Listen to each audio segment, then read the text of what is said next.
Waiver names to claim heading into week 8 of the fantasy football season.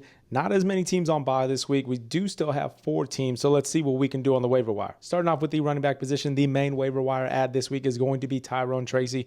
Cam Scatterwood was lost for the season with his ankle injury that he suffered on Sunday, leaving Tyrone Tracy to slot back into that RB1 role for the Giants. Now, this is a guy that took over that Giants backfield last season. From week 5 on, he was RB16, averaging 13 fantasy points per game. Took the majority of opportunities once Cam Scatterwood went out on Sunday. Now we got Bam Knight of the Arizona Cardinals, only rostered in 18% of ESPN leagues, took the majority of opportunities in week 7 before their bye week, and now they get a matchup against a bad Dallas Cowboys defense on Monday night. Tajay Spears is still splitting time with Tony Pollard in this Titans backfield, but he looks to be the more efficient back in that backfield. Now a couple running backs here with the guys in front of them leaving Sunday with an injury. Looking at Tank Bigsby, Saquon Barkley suffered a groin injury in Sunday's contest. They do have a bye, so he does have time to get right, but if he happens to miss any time, Tank Bigsby looks to be the guy that's going to step up in his absence. And Quinshon Judkins suffered an AC joint sprain on Sunday's game. They also get the bye to get healthy, but if he can't go, Dylan Sampson becomes a name once again in fantasy football. And then a few other names to note: Isaiah Davis, Bashaw Tutin, Devin Neal, and Samaje Perine. Now looking at some quarterback streaming options this week, Joe Flacco is averaging 23 fantasy points per game since his time in Cincy.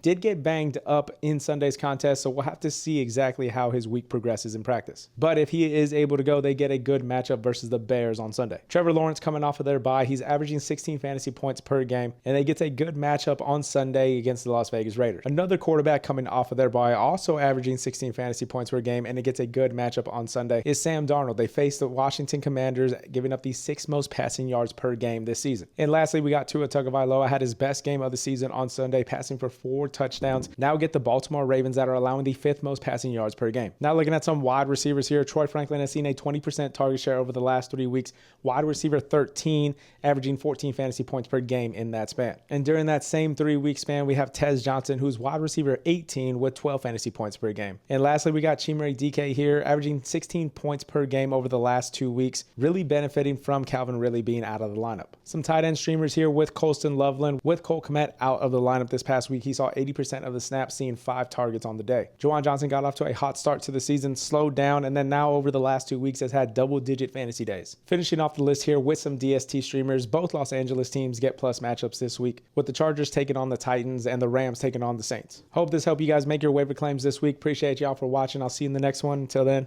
God bless.